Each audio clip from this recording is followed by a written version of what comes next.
শাক পাচলিৰ খেতি কৰি কৃষকে মূৰে কপালে হাত দিবলগীয়া হৈছে কিয়নো পানীৰ দৰত বিক্ৰী কৰিব লগা হৈছে শাক পাচলি। মই আছোঁ গোৱালপাৰাৰ চুতাৰপাৰাত আৰু চুতাৰপাৰাত দেখা হৈছে বিশাল কৃষিভূমি তেওঁলোকে ফুলকবিৰ লগতে বন্ধাকবিৰ খেতি কৰি তেওঁলোকে কিন্তু এতিয়া পানীৰ দৰত বিক্ৰী কৰিবলগীয়া হৈছে, যাৰ ফলত কিন্তু তেওঁলোকৰ পৰিয়ালৰ মাজত আৰু এইসকল কৃষকৰ মাজত হাহাকাৰৰ সৃষ্টি হৈছে। মই কেমেৰা পাৰ্চনজনক মই অনুৰোধ জনাম এই বিশাল কৃষিভূমিৰ কিছু পৰিৱেশ তেওঁ দেখুৱাব। নিশ্চয়কৈ ক'ব লাগিব যে তেওঁলোকে বিশাল কৃষিভূমিত তেওঁলোকে অধিক পৰিশ্ৰমেৰে অধিক কষ্টৰে তেওঁলোকে খেতি কৰিলে কিন্তু এইবেলি কিন্তু তেওঁলোকে লাভৰ মুখ দেখা নাপাব, কিয়নো তেওঁলোকে ফুলকবিয়ে হওক বা বন্ধাকবিয়ে হওক তেওঁলোকে কিন্তু পানীৰ দলত বিক্ৰী কৰিবলগীয়া হৈছে। তেওঁলোকৰ খেতি পথাৰতে কিন্তু তেওঁলোকে মূৰে কপালে হাত দিবলগীয়া হৈছে। অধিক টকা ব্যয় কৰি তেওঁলোকে খেতি কৰিলেও কিন্তু এইবাৰ তেওঁলোকৰ আশানুৰূপে তেওঁলোকে লাভ নহ'ব তেওঁলোকে খেতি পথাৰত। মই ইয়াতে উপস্থিত কৃষকসকলে আছে, মই কৃষকসকলক পোনে পোনে সুধিম, দাদা কি নাম? হয় পৰা আমি খুব গোৱালপাৰা সুতৰপাৰা বুলি আমি কৈছোঁ। আমি ইয়াতে কবি কমচে কম 50 বিঘা বেছি হ'ব। এতিয়া আমি কবি ৰুইছোঁ, কবি এতিয়াতো দাম নেই, 5 টকা 6 টকা 7 টকা বন্ধাকবি ফুলকবি বিক্ৰী কৰিব লাগে। আৰু ইউৰিয়া সাৰৰ দাম এতিয়া 400 450 টকা বিক্ৰী কিনিব লাগে। আৰু ঔষধৰ দাম বেছি, টেক্স লয়। আৰু এই পটাছ সাৰ হয়তো 16 টকাতো পোৱা নাযায়।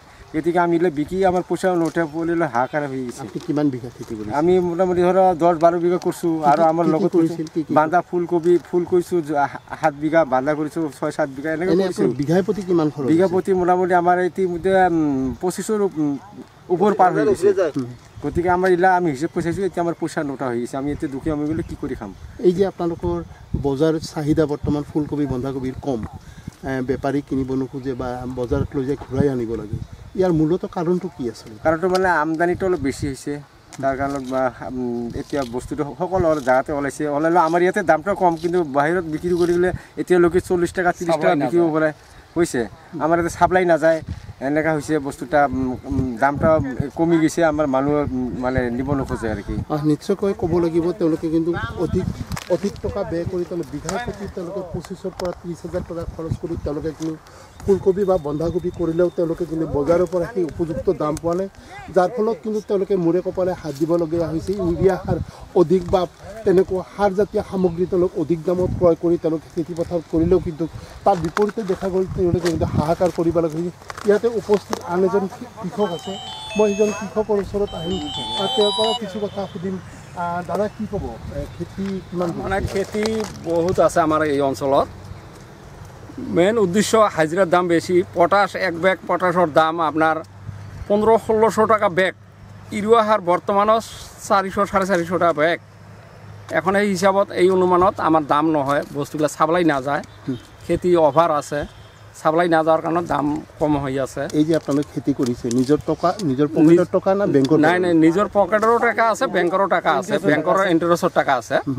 এখন ইণ্টাৰেষ্টৰ টকা দিয়াই আমাৰ অসম্ভৱ হৈ আছে, দিব নোৱাৰা। বজাৰ খুব বেয়া। খৰচ অনুযায়ী আপোনালোকৰ একদম লাভ হ'ব না? নাই, লাভ নহয়। লাভ হোৱা খুব জুলুম হৈ আছে আমাৰ। নিশ্চয়কৈ তেওঁলোকে কঠিন প্ৰত্যাহ্বানৰ সন্মুখীন হৈছে, কিয়নো তেওঁলোকে লাভৰ আশা এইবাৰ দেখা নাপাব, ক্ষতিৰ আশাহে তেওঁলোকে ক্ষতি খাবলগীয়া হৈছে। এই বিশাল কৃষিভূমিত তেওঁলোকে প্ৰায় 50 বিঘা বিশাল কৃষিভূমিত তেওঁলোকে বন্ধাকবি ফুলকবি দুয়োটা কৰিছে, কিন্তু তেওঁলোকে সেই অনুযায়ী আশা অনুযায়ী তেওঁলোকে কিন্তু ইয়াৰ পৰা লাভ নহ'ব। মই সহযোগীজনক মই পুনৰ জনাম, অনুৰোধ কৰিম এই বিশাল কৃষিভূমিৰ কিছু পৰিৱেশ দেখুৱাবৰ কাৰণে। নিশ্চয়কৈ ক'ব লাগিব তেওঁলোকে কিন্তু মূৰে কাপলে হাত দিবলগীয়া হৈছে। তেওঁলোকে বেংকৰ লগতে তেওঁলোকৰ পকেটৰ ধন খৰচ কৰি তেওঁলোকে কিন্তু এইবেলি তেওঁলোকে খেতি কৰিছে, কিন্তু খেতি কৰিলেও কিন্তু তেওঁলোকে এইবেলি কিন্তু লাভৰ আশা তেওঁলোকে দেখা নাপাব। নিশ্চয়কৈ ক'বলগীয়া ক্ষতিৰ সন্মুখীন হৈছে, যাৰ ফলত তেওঁলোকে পৰিয়াল পোহপাল দিয়াটো কিছু তেওঁলোকে প্ৰত্যাহ্বান সন্মুখীন হ'বলগীয়া হৈছে। ইয়াতে আন এজন কৃষক আছে, সেইজন কৃষকৰ ওচৰত মই আহিম, নিশ্চয়কৈ তেওঁৰ পৰা সুধিম, যিহেতু তেওঁ বিশাল কৃষিভূমিত তেওঁ খেতি কৰিছে। দাদা কি ক'ব, এইবাৰ খেতি কৰিছিল? খেতিটো কৰিছোঁ, লাভ নাই। কিয়, ইয়াৰ কাৰণটো কি? সাৰ পানীৰ দাম বেছি। কিমান খেতি কৰিছে? হাজিৰাৰ দাম বেছি। 4 বিঘা কৰিছোঁ। 4 বিঘা। আপোনাৰ নিজৰ টকা না বেংকৰ পৰা? আমাৰ তো কমপ্লিট বেংকেৰ টাকা। বেংকৰ টকা। এই যে আৰহানৰ ইণ্টাৰেষ্টৰ টাকা। আপনি ঋণ কেনেকৈ পৰিশোধ কৰিব, যিহেতু খেতি কৰি এতিয়া যে পৰিস্থিতি হৈছে কেনেকৈ কৰিম এখন মালিকেহে জানিব। এখন মাটিও নাই যে বিক্ৰী টিক্ৰী কৰি যে চলিম। বজাৰত ইয়াৰ দাম কিমানকৈ, কেজি প্ৰতি কিমানকৈ গৈ আছে বৰ্তমান? 4 টাকা 5 টাকা এনেকৈ চলি আছে। কোন বজাৰত বিক্ৰী কৰে আপোনালোকে? আমি তো পাতাৰতে কৰোঁ, খেতিতে কৰোঁ, এখন বেপাৰী নাই।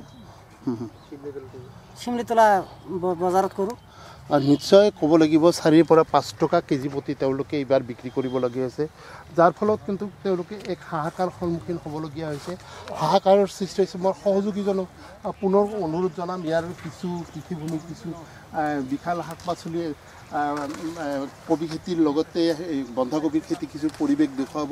নিশ্চয় এক বিশাল ভূমিত তেওঁলোকে খেতি কৰিলে কষ্ট পৰ্জিতৰ বিপৰীতে তেওঁলোকে কিন্তু এইবাৰ লাভৰ আশা দেখা নাপাব। তেওঁলোকে নিশ্চয় নিৰাশ হৈছে, যাৰ ফলত তেওঁলোকে কিন্তু এইসকল কৃষকে কিন্তু বেংকৰ পৰা লোন লৈ তেওঁলোকে কিন্তু ঋণ লৈ তেওঁলোকে খেতি কৰিলেও কিন্তু এইবুলি তেওঁলোকে কি ধৰণে ঋণ পৰিশোধ কৰিব এই লৈ তেওঁলোকে কিন্তু এক দুমোজাত পৰিছে, যাৰ ফলত তেওঁলোকৰ পৰিয়ালে এক প্ৰকাৰ পানীত হাঁহ নচৰাৰ দৰে হৈছে। এইসকল কৃষক কিন্তু কেৱল মাত্ৰ এইবুলিয়ে নহয়, তেওঁলোকে প্ৰতি বছৰে তেওঁলোকে বিশাল কৃষিভূমিত এইদৰে খেতি কৰিছে, যদিও তেওঁলোকে কিন্তু বিগত সময়ৰ দৰে এইবুলি কিন্তু তেওঁলোকে লাভৰ আশাৰ পৰা বঞ্চিত হ'ব।